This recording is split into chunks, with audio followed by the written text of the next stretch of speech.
If you have been a listener of the Vet Podcast for a while, you may recall an episode we recorded back in, I think it was early 2021, with Dr Melissa Trupia discussing end-of-life decisions and treatment. We are taking the inevitable next step today and discussing euthanasia. It is a topic that perhaps isn't discussed as often as it should, but let's face it, almost all pet owners have to go through this process at least once in their pet owning life. I have a broad-reaching discussion with Dr Kathleen Cooney, Director of Education of the Companion Animal Euthanasia Training Academy, based in the USA, which may be a bit confronting in places to some people, but forewarned is forearmed. We talk about things like what makes a good euthanasia, as an owner, how to prepare for your pet's euthanasia, pre-euthanasia sedation, should you be present for the final act, the actual mechanics of the euthanasia, what are your options with your deceased pet's body, and what about grief support for you and your family. Whether you are a pet owner or a veterinary professional, you should probably have a listen to this.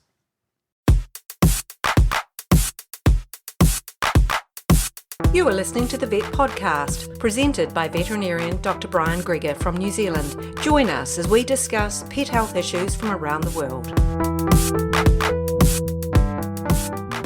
As I mentioned in the introduction, we're joined today by veterinarian Dr Kathleen Cooney, founder and Director of Education of the Companion Animal Euthanasia Training Academy. Kathleen, I guess the function of the Academy is in the name, but can you give us a quick overview of the organisation? Absolutely. And thanks for having me. I also want to put in a quick plug for that episode with Dr. Melissa back that you had a couple of years ago. Really, really good one. So to be praised, everyone should listen to that. I really enjoyed it.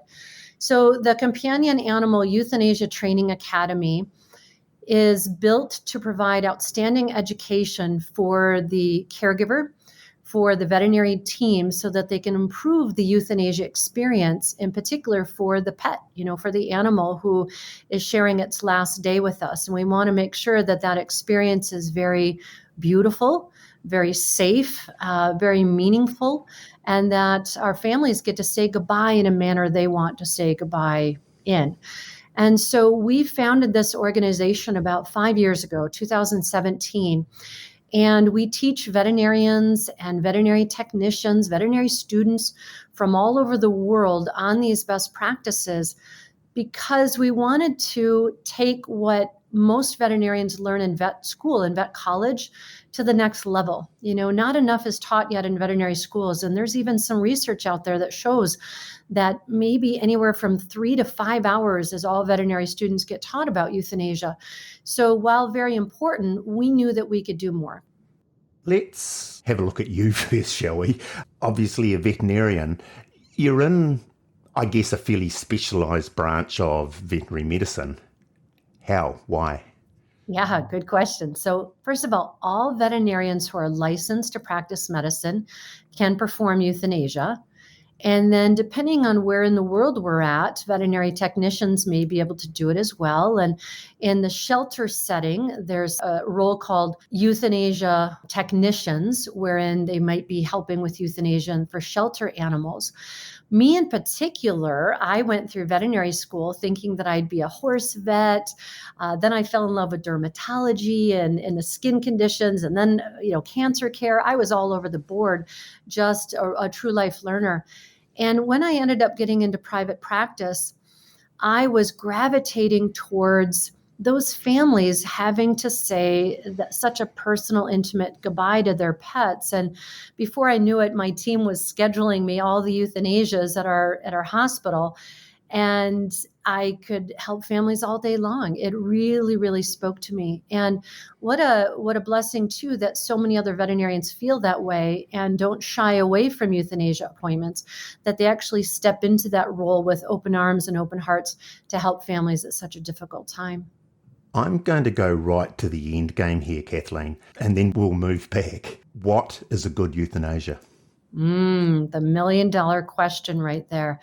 A good death is one that is pain-free for the animal, It hopefully has the least amount of anxiety around it so that we can say goodbye in a very controlled and calm manner. And that whoever is witnessing this death, this passing, feels safe and supported and heard and understood with the least amount of side effects or complications, so that anyone who is watching the passing of this pet or of this animal knows that it was smooth, knows that it was easy. And that's really important. So to define a good death, we're looking at an animal who is ready to pass with loved ones gathered round, with a technically strong delivery of the technique itself, and that there's zero or minimal, I should say, regrets, right? That this was the right decision at the right time. That probably encompasses a good death. Okay, so that's where we're trying to get to. How do we get there? What steps need to be taken? And I'm looking at this in the view of the pet owner, but can I just say, for the clinicians, this is putting yourself on the other side of the fence in the other people's shoes. So take out of this what you like. I think this is well worth listening to if you are a clinician. But what needs to be done for the pet owner who has made or needs counselling to make the decision that their animal needs to be euthanized? Yeah, because there are three main parties, contributing to this procedure, right? It's going to be the patient itself, it's going to be the pet owner, and it's going to be the veterinary team. First and foremost, the veterinary team needs to make sure that they have as much skill and training in euthanasia as possible. And then they need to have good communication skills so that they can help with the decision making around euthanasia. When is the right time? Do we want to maybe reach for hospice and palliative care first? Or is it clear that today has to be the day for euthanasia? Or may we be, 3 months out, just depending. So helping pet owners come to the right decision at the right time is really important. And it's not easy, right? It's a real soft skill. And that's why communication training is so important, to give these veterinary professionals the skills that they need to have these important conversations. They have to have natural empathy, natural compassion, good social skills, and have a good sense of self-awareness about how they approach these conversations and about the appointment itself. So, as far as where euthanasia is taking place, veterinary teams are working to get the comfort room ready. They're getting the staff ready for the appointment and this emotional time that's coming up. And that's what they need to do behind the scenes.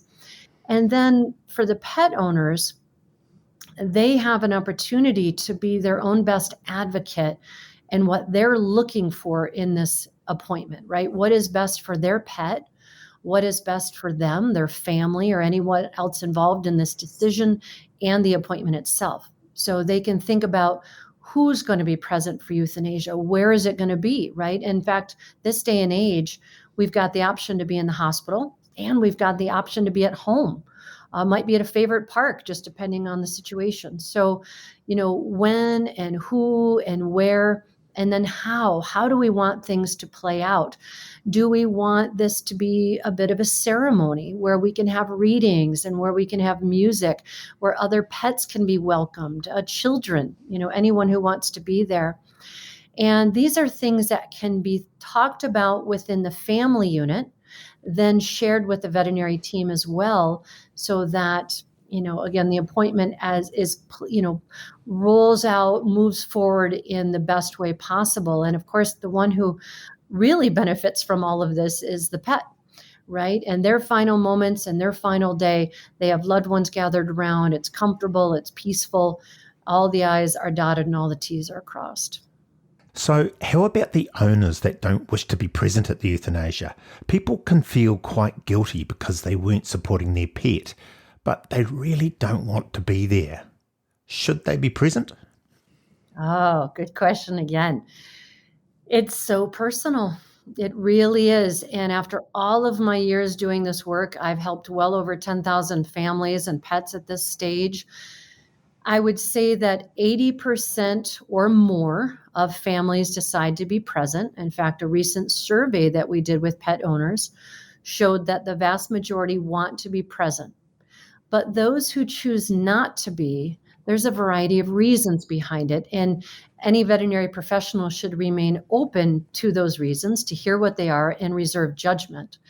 And the reasons that I hear is that a family has had a bad experience in the past and doesn't want to go through that again, or they want to remember their pet in that living form, right, where they were breathing and still looking around the room. That's important for them to have as their final memories.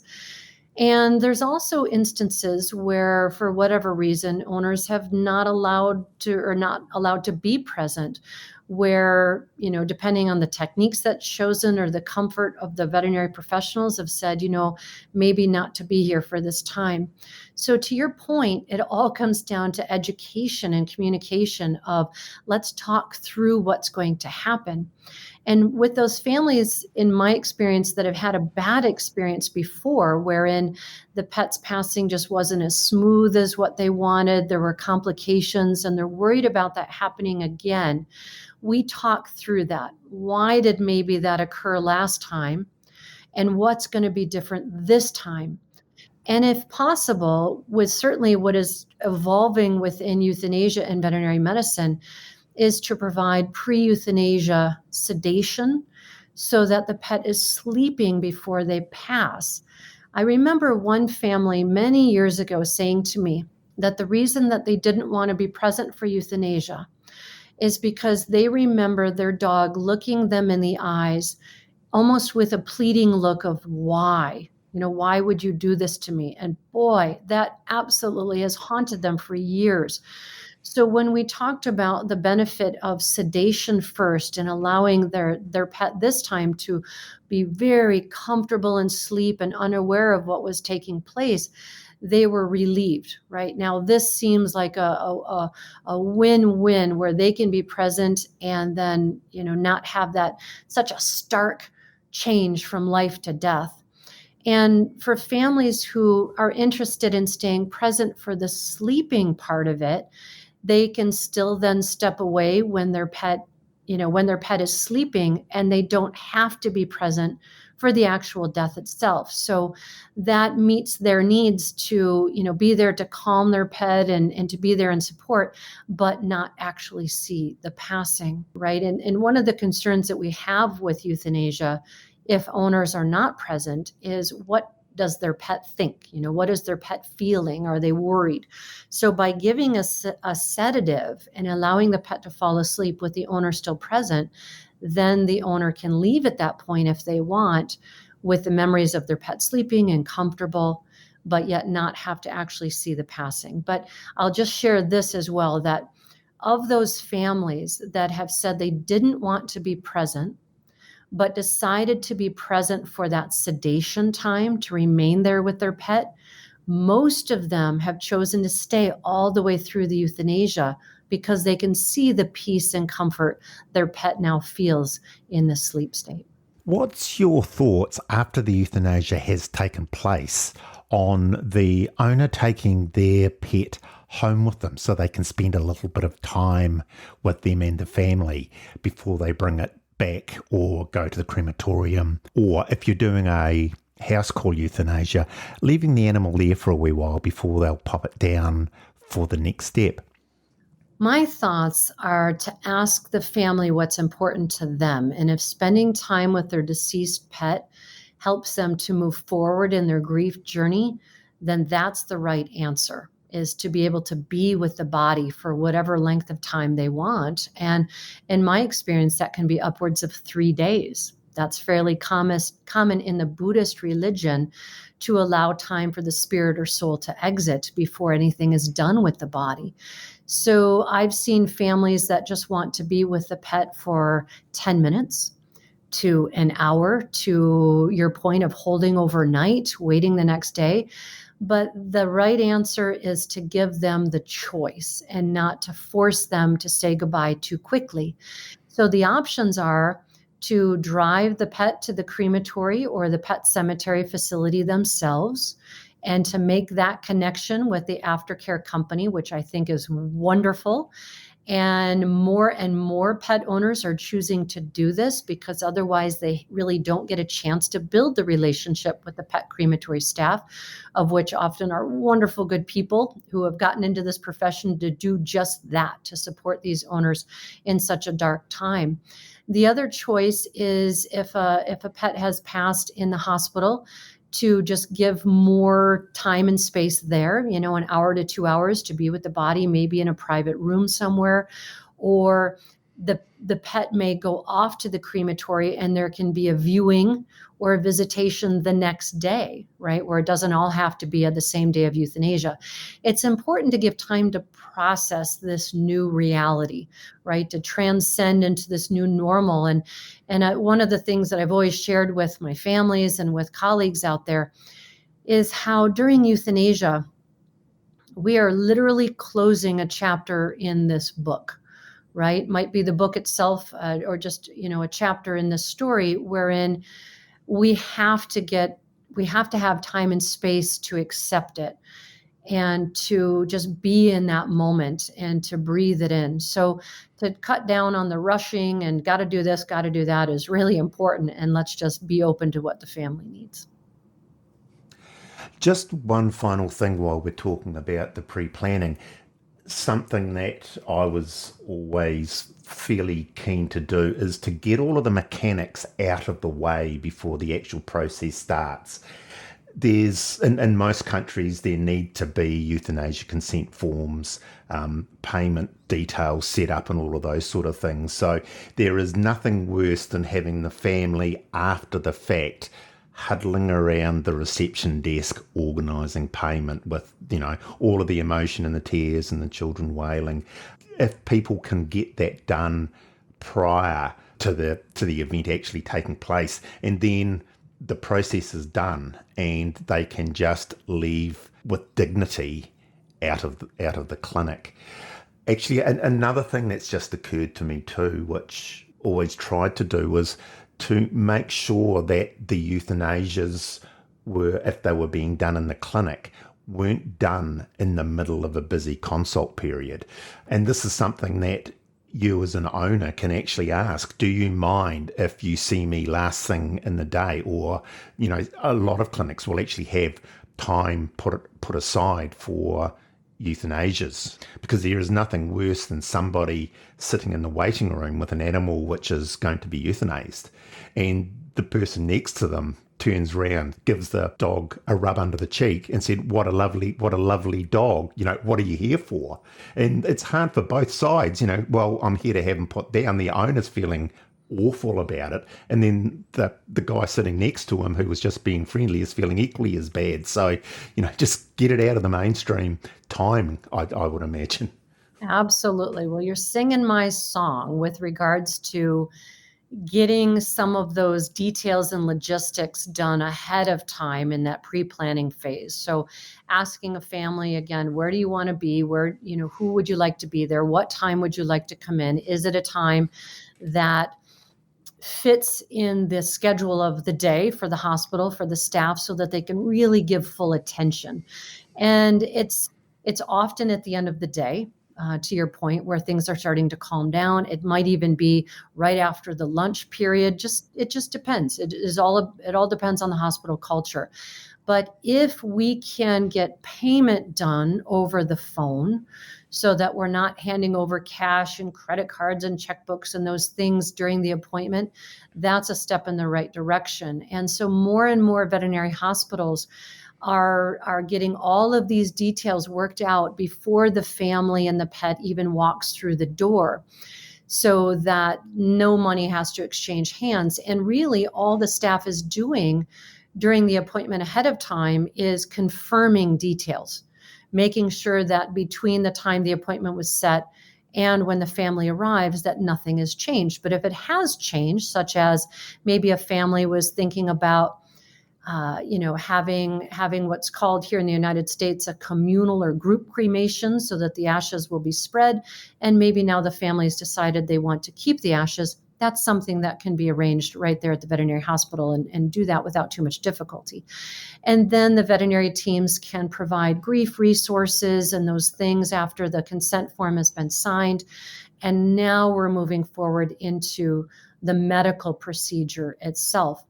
One of my favorite tips for those veterinary professionals who are listening is to find someone on the team or multiple people on the team that can be leveraged as a euthanasia attendant, someone who helps the family from beginning to end. And it may be the person who actually scheduled the appointment on the phone, or it may not. But from the moment the family arrives at the hospital, they've been looking for them, can then bring them directly into the comfort room, exam room, just depending on what it is. And now they help them to settle into the space, offer water, offer Kleenex, bowl of water for the pet, or whatever the case may be, and talk through those details. And then to really be a shepherd, to be a guide all the way through the appointment. It just makes things so much smoother. And, we were kind of talking about before of what kind of pre-planning the veterinary team needs to do before euthanasia. To your point, there's really a lot. There's a lot that goes on behind the scenes to get ready for this family, which, basically they're coming in for a funeral. It's a funeral-like event. So many things have to go right, and pre-planning does make all the difference. And getting those logistics and details done ahead of time makes for a smoother setting.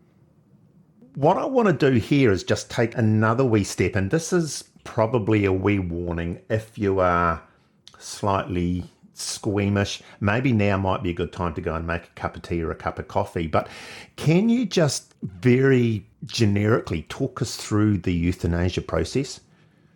Absolutely. And when we were talking about how to define a good death, a lot of the elements I'll share are included in that.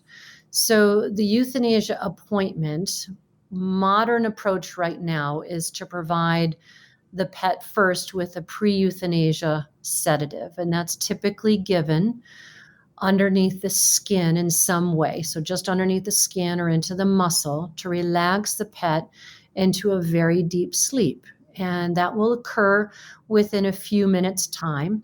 And we did a survey recently with some 2,000 pet owners asking how long is it, or what is a comfortable time frame for a pet to be given a sedative until they're in deep sleep. And the answer was anywhere from 3 to 10 minutes. And that's very normal for the type of medicines that we're using. So we encourage veterinary professionals to give their pet patients a sedative first underneath the skin or into the muscle to help the pet relax then into a deep sleep. This is going to remain the same if it's a dog or a cat or a rabbit, birds and other exotics, and companion livestock too. Horses in particular do really well much of the time with sedation. Once the pet is sleeping and very comfortable, and usually this is a deep sleep, then what typically happens is a second injection, which would be with the euthanasia solution or medicine itself.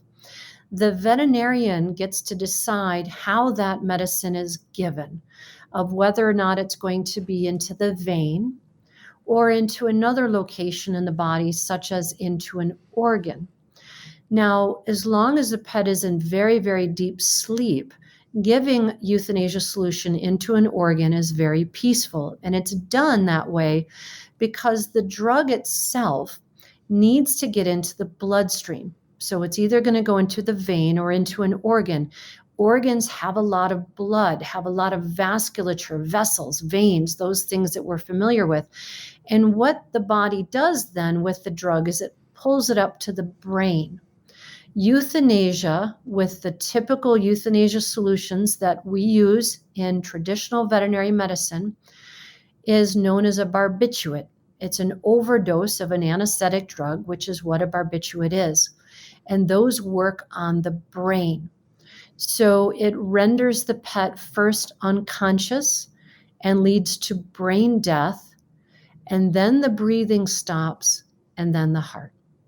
So When we talk about what occurs during euthanasia, that's what we're trying to achieve, is an overdose of an anesthetic drug that stops all life centers, and that's what helps them to pass. So the narration itself of the euthanasia procedure typically is pre-euthanasia sedation, with the pet then working into deep sleep within up to 10 minutes time, followed by an injection of the euthanasia solution. And the only time that that is different, or at least what often has been traditionally done, and Dr. Greger, you'll be familiar with this, is that what is traditional, I guess, is there is an IV catheter, an indwelling intravenous catheter placed in the leg of the animal, and then a sedative is given to help relax them into deep sleep. And then the euthanasia solution is given through that IV catheter.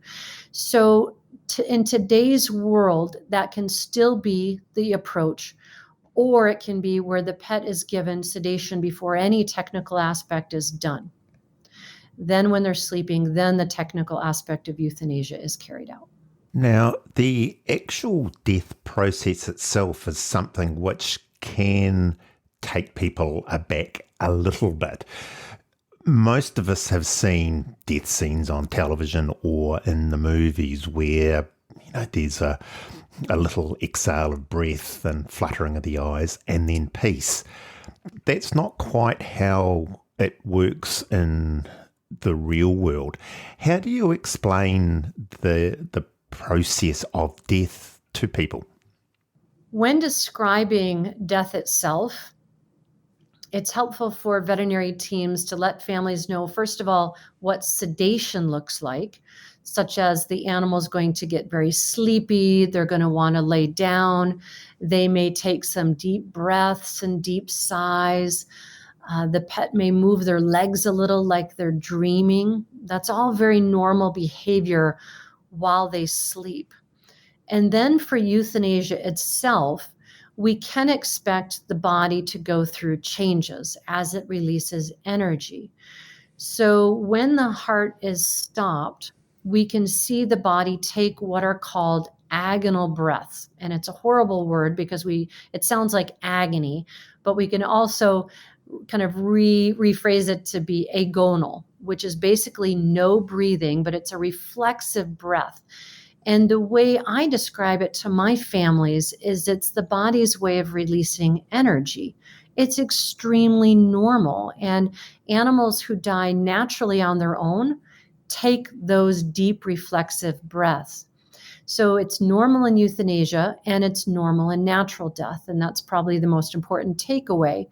But the body can also do some body stretches. It can have some muscle twitches and little movements.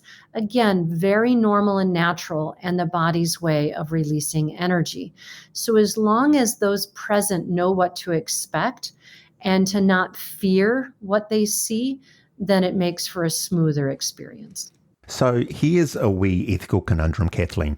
We have got the ability to use euthanasia, but what's the situation if we have an owner, for whatever reason, opts not to use euthanasia, but to let the animal pass naturally? Is this okay? It can be.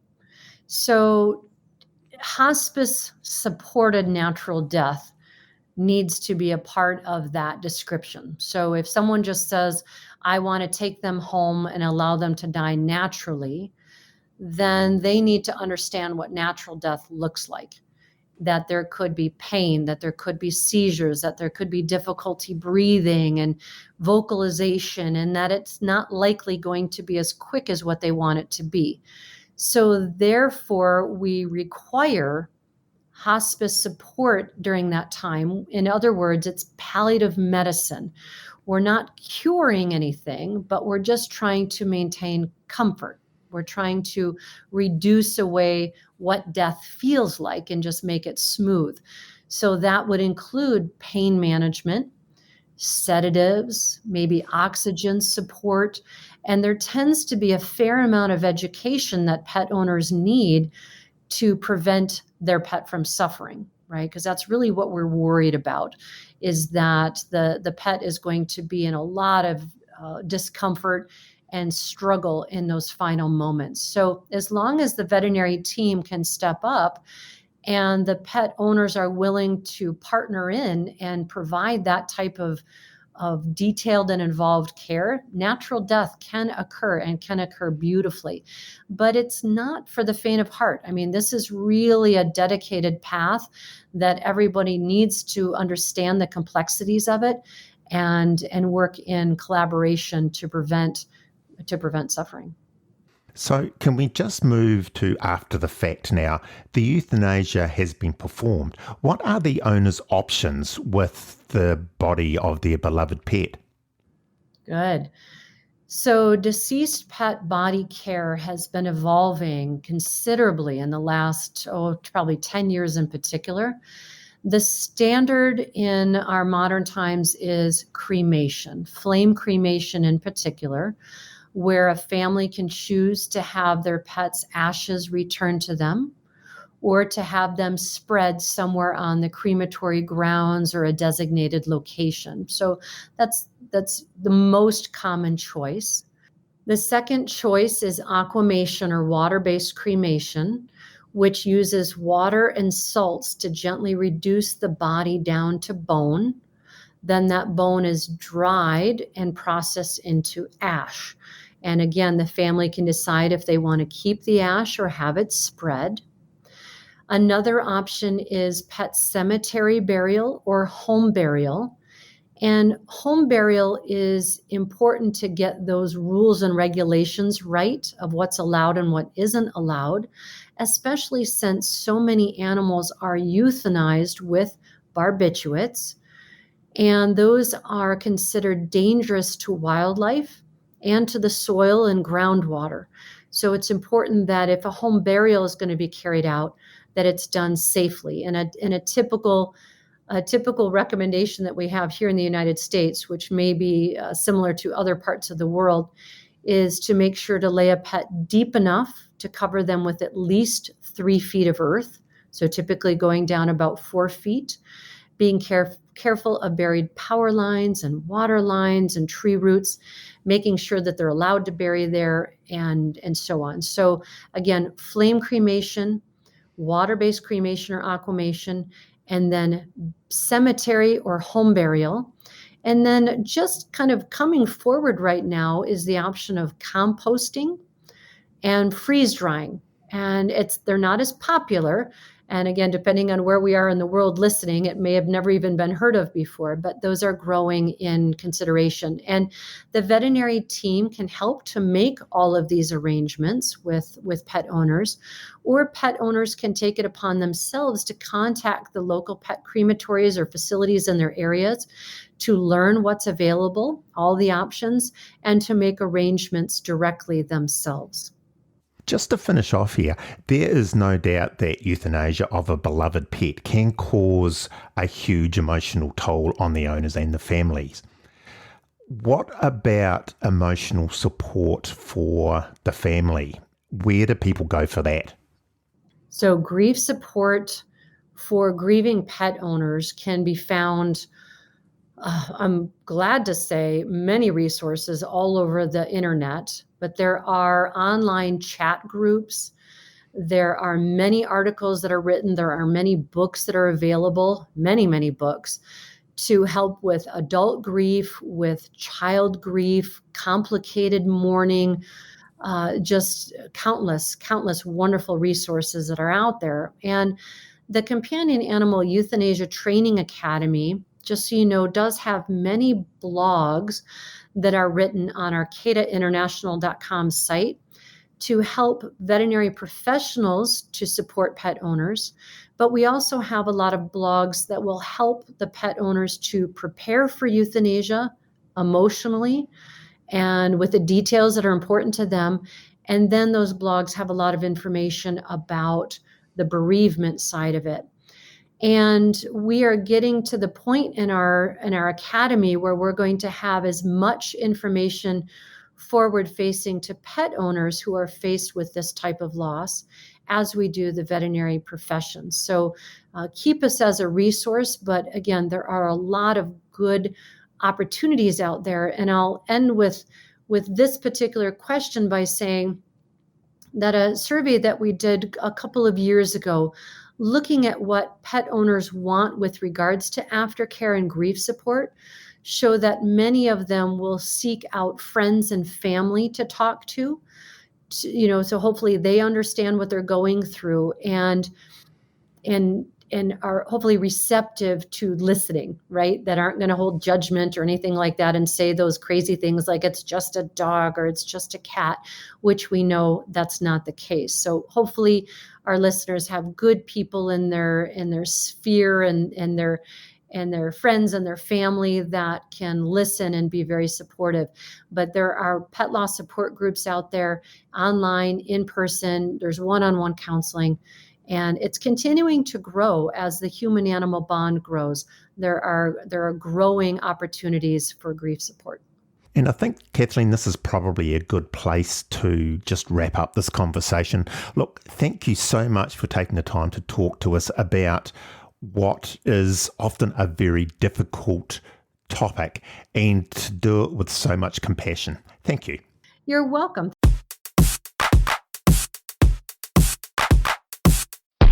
If you require more information on this, what is at times quite confronting topic, whether you are a veterinary professional or a pet owner, have a look at some of the resources that Kathleen and her organisation have got in the Companion Animal Euthanasia Training Academy. That is at CETA.com, CAETA.com. And that's it for another episode of the Vet Podcast. All of our links are in one place at beacons.ai/vetpodcast. That is beacons.ai/vetpodcast. And while you're there, don't forget to buy us a coffee. On behalf of me, Brian Greger, and everybody else involved in the making of this podcast, thanks for listening, and we'll catch you again soon.